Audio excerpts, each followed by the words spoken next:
আমার বয়স যখন মাত্র ২০ বছর, তখনই আমার বাবা-মা আমার বিয়ে দিয়ে দিলেন। আমার বিয়ের দিন আমার ১৬ বছরের দেবর আমন খুব খুশি ছিল। আমি তাকে সবসময় আমার ছোট ভাইয়ের মতোই মনে করতাম, আর সেও আমাকে স্নেহে ভাবিমা বলে ডাকত। স্বামীর মৃত্যুর পর আমি একা ঘুমাতে ভয় পেতাম, তাই আমি আমার ১৬ বছরের দেবরকে আমার সঙ্গে বিছানায় শোয়াতে শুরু করলাম। শীতের রাতগুলো ছিল, আর একই বিছানায় ১৬ বছরের দেবরের সঙ্গে ঘুমানো আমার কাছে খুব অদ্ভুত লাগত। সে তখনও আমার থেকে অনেক ছোট ছিল, কিন্তু ১৬ বছর বয়সে সে ২৫ বছরের যুবকের মতো দেখাত। স্বামীর মৃত্যুর পর আমি খুব কষ্টে দিন কাটাচ্ছিলাম, কিন্তু কতদিন এভাবে চলবে? সেই রাতে আমি ভাবলাম একবার দেবরকে পরীক্ষা করে দেখি। রাতের অর্ধেকটা পার হয়ে গেলে আমি তাকে নাড়িয়ে দিয়ে দেখলাম সে গভীর ঘুমে ছিল।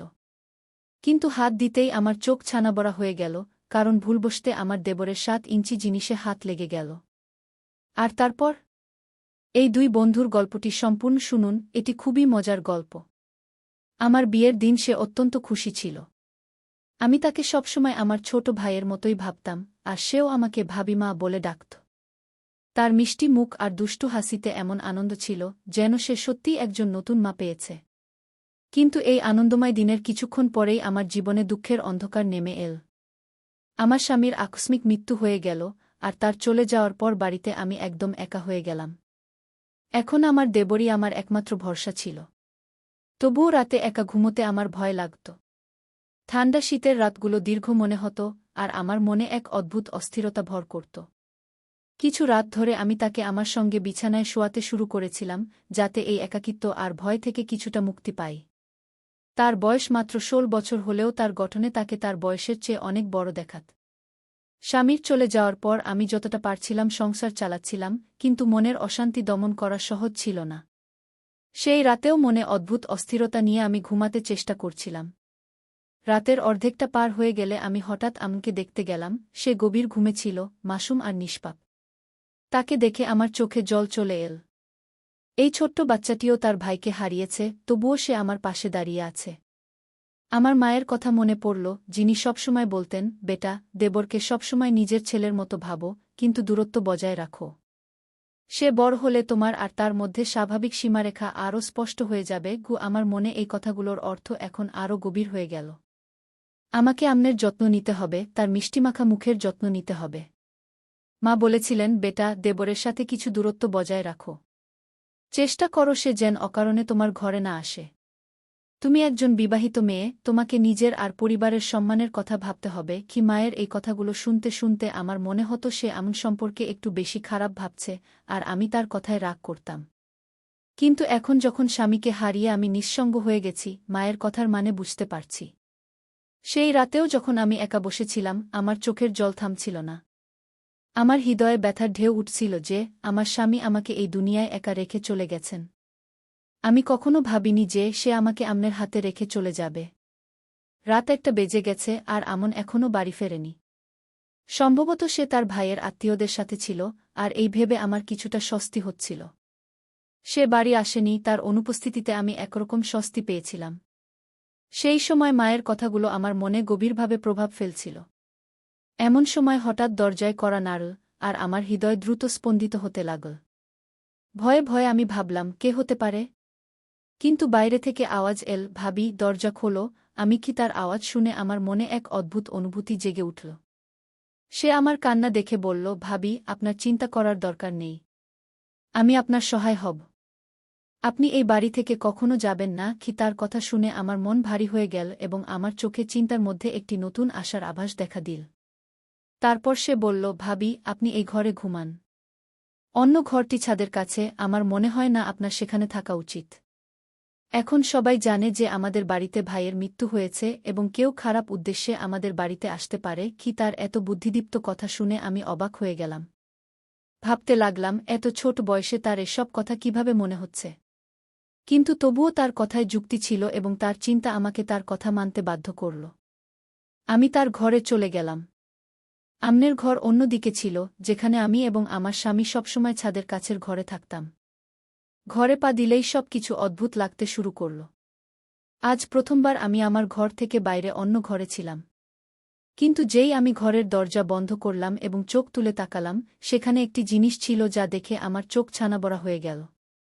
আমনের বয়স ছিল ১৬ বছর এবং আমি বিশ্বাস করতে পারছিলাম না যে সে যা করেছিল তা কোনো ছোট শিশুর নয়, বরং একজন বড় এবং বুদ্ধিমান মানবের মতো ছিল। তার কথায় এমন কিছু ছিল যা শুনে আমি তার মায়া এবং বুদ্ধিমত্তায় অবাক হচ্ছিলাম। যে শিশুটি সাধারণত আমার চোখে ছোট মনে হতো, এখন সে আমার কাছে একজন পরিপক্ব এবং সুচিন্তিত ব্যক্তি বলে মনে হচ্ছিল। আমনের ঘরে পা দিলেই আমি একটি অদ্ভুত অনুভূতি পেলাম। আমি দেখলাম যা কিছু আমি লুকিয়ে রেখেছিলাম তা সেখানে কিভাবে পৌঁছেছে। আমার সব জিনিস সেখানে পড়েছিল এবং এক মুহূর্তে আমার মনে হল যে এসব কিছু আমনি করেছে। এই ব্যাপারটি আমাকে খুব অদ্ভুত লাগল এবং আমি ভাবতে লাগলাম যে সকাল হতেই আমি এ বিষয়ে প্রশ্ন করব। তারপর আমার চোখে ঘুমের ভার আসতে লাগল। রাতের ৯টা বাজে গিয়েছিল এবং আমি অবাক হচ্ছিলাম যে কিভাবে এত গভীর ঘুম এসেছে আমার। ২ দিন ধরে আমি ঠিকমতো ঘুমাতে পারিনি, কিন্তু আজ মনে হচ্ছিল যেন কেউ চুপিসারে আমাকে ঘুমের মাদকতা ঢেলে দিয়েছে। আমার মন বারবার ভাবছিল, আমি কি আমনের আনা চাল খেয়ে অজ্ঞান হয়ে গিয়েছিলাম? আমি এসব ভাবছিলাম, এমন সময় চোখ মুছে বাইরে এলাম। সামনে আমন রান্নাঘরে চা বানাচ্ছিল এবং তার মাধুর্যে এমন কিছু ছিল যা আমাকে আরও অবাক করছিল। আমনের ১৬ বছর বয়সে তার মুখ থেকে যা শুনলাম তা আমাকে গভীরভাবে আঘাত দিল।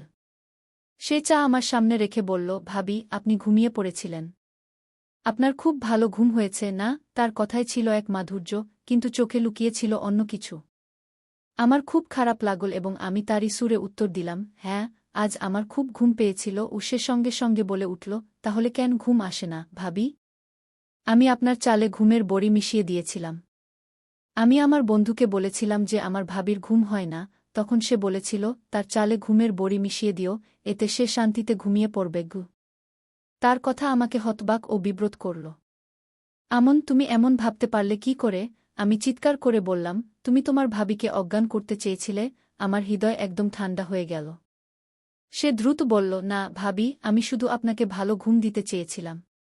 এখন আপনি তো সতেজ দেখাচ্ছেন। সে চা আমার সামনে রাখল এবং আমি সন্দেহ করতে শুরু করলাম। তুমি এতে কিছু মিশিয়েছ না তো? আমি তাকিয়ে জিজ্ঞেস করলাম।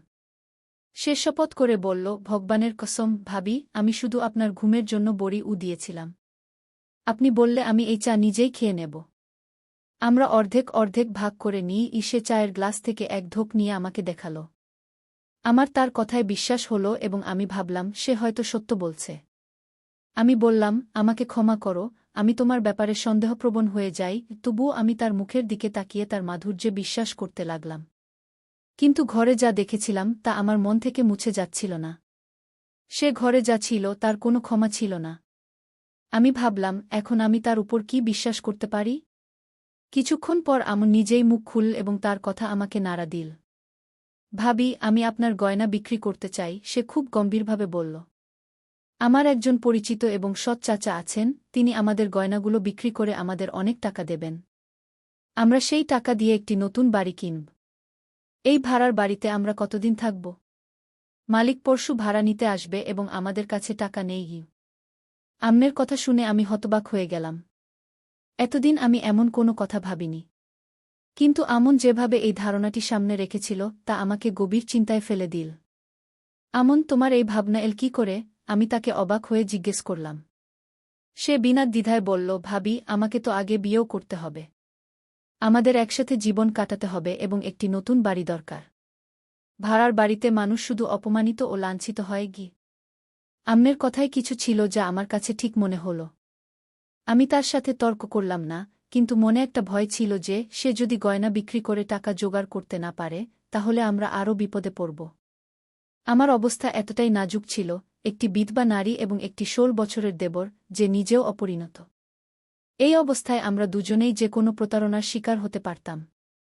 আমি ভাবলাম, হয়তো আমাকে এই ব্যাপারে কারো সাথে পরামর্শ করা উচিত। আমি ঠিক করলাম, আমি আমার মায়ের বাড়ির লোকদের সাথে কথা বলব। হয়তো তারা আমাকে সাহায্য করতে পারবে। কিন্তু তখন আমার মনে আরও একটি প্রশ্ন জেগে উঠল।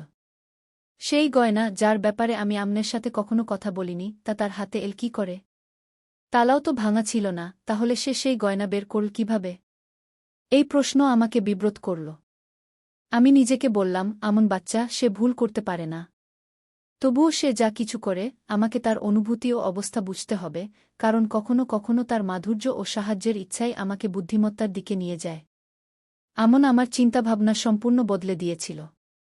যখন আমি আমার মায়ের বাড়ির লোকদের বললাম যে আমি গয়না বিক্রি করে বাড়ি কিনতে চাই, তখন তারা স্পষ্ট বলে দিল, তুমি এখন বিধবা হয়ে গেছ, তোমাকে আমাদের বাড়িতে আসতে হবে। কিন্তু আমি জানতাম, যদি আমি তাদের বাড়ি যাই, সেখানে আমি কখনোই আমার স্বাধীনতা পাব না। আমার ভাইরা তাদের স্ত্রীর গোলাম ছিল এবং তাদের কখনোই তাদের বোনকে সাহায্য করার সময় ছিল না। আমি চাইনি যে আমার জীবনের বাকি অংশ অন্যের উপরে নির্ভর করে কাটাতে। আমি বুঝে গিয়েছিলাম যে এই সুযোগ হাতছাড়া করা উচিত নয়। যদি আমি গয়না বিক্রি করি, তাহলে হয়তো আমি আমার একটি নতুন জীবন শুরু করতে পারব। আমি একটি নতুন বাড়ি তৈরি করতে পারি।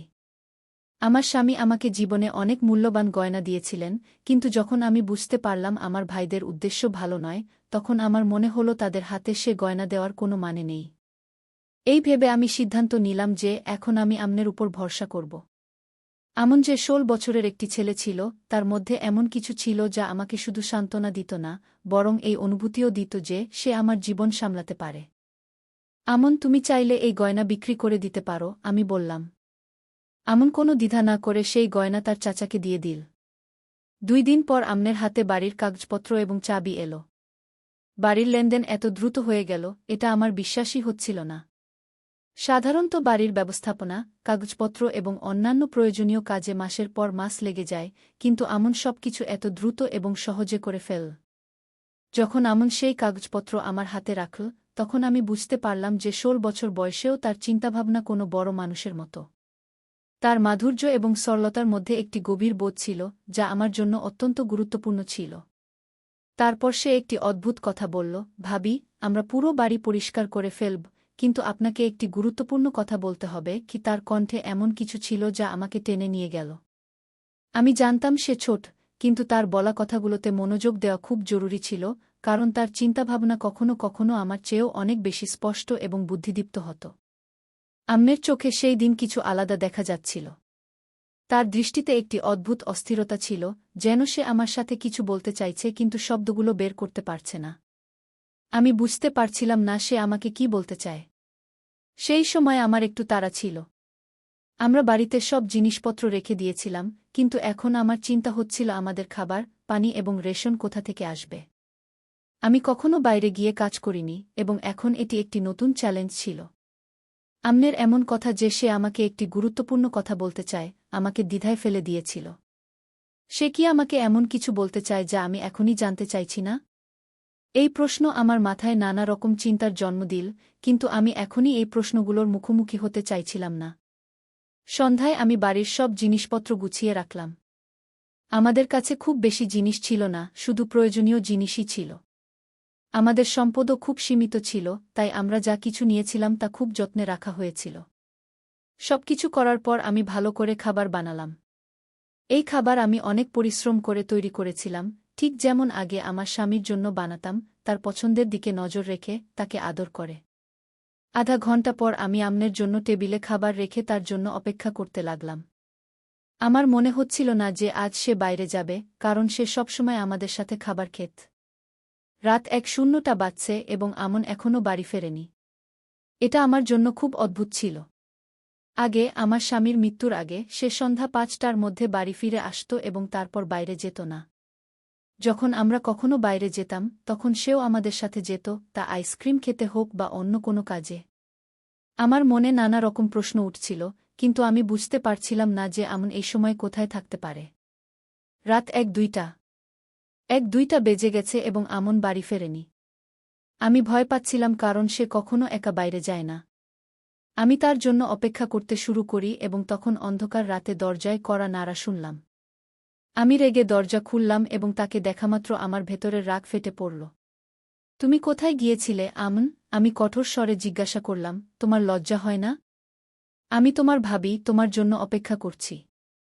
আমি তোমার জন্য খাবার বানিয়েছি, আর তুমি বেরিয়ে গেলে? আম্মের চোখে এক অদ্ভুত অস্থিরতা ছিল। সে তার জায়গায় দাঁড়িয়ে ছিল এবং আমার কথার উত্তর দিচ্ছিল না। আমি রেগে বলছিলাম, তুমি এভাবে কোথায় যাও? তোমার বাইরে যাওয়ার দরকার ছিল না। তুমি তোমার বন্ধুদের এখানেই ডাকতে পারতে। সে আমার কথায় কান দিল না, তার দৃষ্টি আমার থেকে দূরে কোথাও ছিল। এবং তারপর সে কোনো দ্বিধা ছাড়াই বলল, ভাবি, আমি তোমার কোনো কথা শুনতে চাই না। তুমি নিজে খাবার খেয়ে নাও, আমাকে খাওয়াতে হবে না। এবং রেগে সে ঘরের দিকে চলে গেল। তার কথায় কিছু ছিল, যেন সে কোনো বড় মানুষ, কেউ যে তার কথা থেকে পিছপা হবে না। আমি অবাক হয়েছিলাম, সে তো মাত্র ১৬ বছরের একটি ছেলে, কিন্তু তার রাগে অনেক কিছু ছিল। আমি মনে মনে ভাবলাম যে হয়তো কিছু গোলমাল আছে, এবং তখনই আমি তার ঘরের দিকে পা বাড়ালাম এবং দরজায় কড়া নাড়লাম। সে দরজা খুলতেই তার চোখে এক অদ্ভুত ঘৃণা ছিল। সে কোনো দ্বিধা ছাড়াই বলল, ভাবি, আমার তোমার সাথে কিছু কথা আছে। আমি চিন্তায় পড়ে গেলাম। সে বলল, ভাবি, তুমি আমার সাথে বিয়ে করো। সে তার কথা বলে দিল, তুমি যদি না করো, তাহলে তুমি কাফির হয়ে যাবে। তার এই কথা শুনে আমার চোখ ছানাবড়া হয়ে গেল। আমি হতবাক হয়েছিলাম। তুমি এভাবে ভাবতে পারো কি করে? আমি বললাম, তুমি তো আমাকে সকাল সন্ধ্যা মা বলে ডাকো, তাহলে এ কি বলছ? আমনের চোখে গভীর বিষণ্ণতা ছিল, যেন সে ভেবেছিল যে আমি তাকে বুঝতে পারব, কিন্তু আমার এখন অনেক কিছুই বুঝতে পারছিলাম না। তার কথাগুলো একদম বিভ্রান্তিকর ছিল। এখন কি হয়েছে? কে তোমার মাথা খারাপ করে দিয়েছে? এত নিচু কথা তুমি তোমার মুখ থেকে কি করে বললে? আমি রেগে তিলমিল করছিলাম। সে কোনো লজ্জা ছাড়াই আমার সামনে দাঁড়িয়েছিল, হাত বেঁধে, আমাকে এমনভাবে দেখছিল যেন আমাকে বোঝার সম্পূর্ণ অধিকার তার আছে। তার দৃষ্টিতে আমার ভয় লাগছিল। আমি কথা বলতে বলতে চুপ হয়ে গেলাম, কিছু না বলে সেখান থেকে ফিরে এসে ঘরে বসে পড়লাম। আমি দরজা ভালো করে বন্ধ করে দিয়েছিলাম। মনে ভয় এবং রাগ দুটোরই মিশ্র অনুভূতি হচ্ছিল। আমি ভাবতেও পারছিলাম না যে আমন এমন করতে পারে এবং আমার সাথে এমন কথা বলবে। আমি তাকে সবসময় আমার ছোট ভাই ভেবেছি। এটা আমার জীবনের সবচেয়ে বড় ভুল ছিল যে আমি তার সাথে এভাবে ভাবতে শুরু করেছিলাম। যদি আমার নিজের সন্তান থাকত, তাহলে আমাকে এই সব সহ্য করতে হতো না। আমি এখন স্থির করেছি, আমন যখনই বাড়ি আসবে, আমি তাকে পরিষ্কার বলে দেব যে এই বাড়িতে তার কোনো অধিকার নেই। হঠাৎ সন্ধ্যা প্রায় ৬টার দিকে বাড়ির দরজায় জোরে জোরে কড়া নাড়া শুরু হল। আমি ভাবলাম সম্ভবত আমন হবে। কিন্তু যখন দরজা খুললাম, তখন আমার চোখের সামনে ৩-৪ অচেনা লোক দাঁড়িয়েছিল। তাদের মুখে রাগ ছিল, এবং তাদের দেখে আমার মনে হল তারা কোনো বিশেষ মতাদর্শের মানুষ হতে পারে। তাদের আক্রমণাত্মক ভঙ্গি দেখে আমার হৃদস্পন্দন আরও বেড়ে গেল। তারা যা বলল তা আমাকে প্রচণ্ডভাবে হতবাক করে দিল, এবং আমি বুঝতে পারছিলাম না এখন আমার কি করা উচিত। সেই শব্দগুলি শুধু আমাকে হতবাকই করেনি, বরং হৃদয় বিদারক ছিল। তারা বলল, তুমি একা এই বাড়িতে থাকো? আমি বললাম, হ্যাঁ, আমি একাই থাকি। তাদের মধ্যে একজন আরও কঠোর সুরে বলল, তুমি মিথ্যা বলছ। এই মহিলা তার ১৬ বছরের দেবরের সাথে এই বাড়িতে একা থাকে। সে এখনও কোথাও লুকিয়ে আছে। এই লোকেরা এই মহল্লাকে নোংরা করছে। এদের এখান থেকে তাড়িয়ে দিতে হবে। তাদের কথা শুনে আমার সাহস ভেঙে গেল। আমি জিজ্ঞাসা করলাম, আমরা কি করেছি? এবং তাদের উত্তর আরও কঠোর ছিল, তুমি কি করেছ? তুমি কি করেছ তা জিজ্ঞাসা করছ? তুমি তোমার ১৬ বছরের দেবরের সাথে এই বাড়িতে একা থাকো। তুমি কি ভাবো? তোমার স্বামী মারা গেছে, তুমি এখন বিধবা। তাহলে তোমার মা বাবার বাড়ি চলে যাও। যদি এখানে থাকতে চাও, তাহলে শালীনভাবে থাকো। আমাদের মহল্লায় এমন লোক থাকতে পারে না। তাদের কথা আমার হৃদয়ে বিঁধছিল, কিন্তু আমি নিজেকে শান্ত রাখার চেষ্টা করলাম। আমি তাদের সাথে বিতর্ক করতে চাইনি, তাই আমি দরজা বন্ধ করে দিলাম। দরজা বন্ধ করার সময় আমার ভেতরে গভীর ঘৃণা ও রাগ উথালপাথাল করছিল। আমার হৃদয় আমনের উপর থেকে ভেঙে গিয়েছিল, কারণ আমি নিশ্চিত ছিলাম যে এই সব কিছু সেই করেছিল। সে জানত যে লোকেরা আমাকে কি চোখে দেখবে, কিন্তু তবুও সে তার কাজ চালিয়ে গিয়েছিল। আমি আমার জিনিসপত্র গোছানো শুরু করলাম।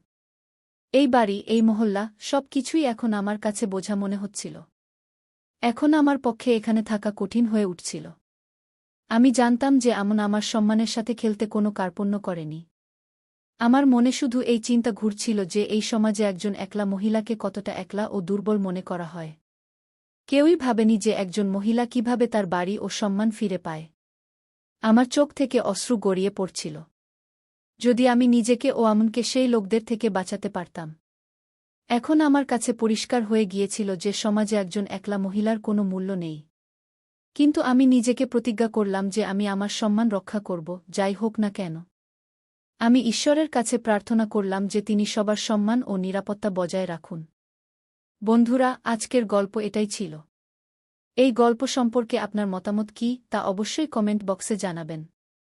যদি গল্পটি পছন্দ হয়ে থাকে, তাহলে ভিডিওটি লাইক করুন এবং আমাদের মনোমুগ্ধকর গল্প চ্যানেলটি সাবস্ক্রাইব করুন।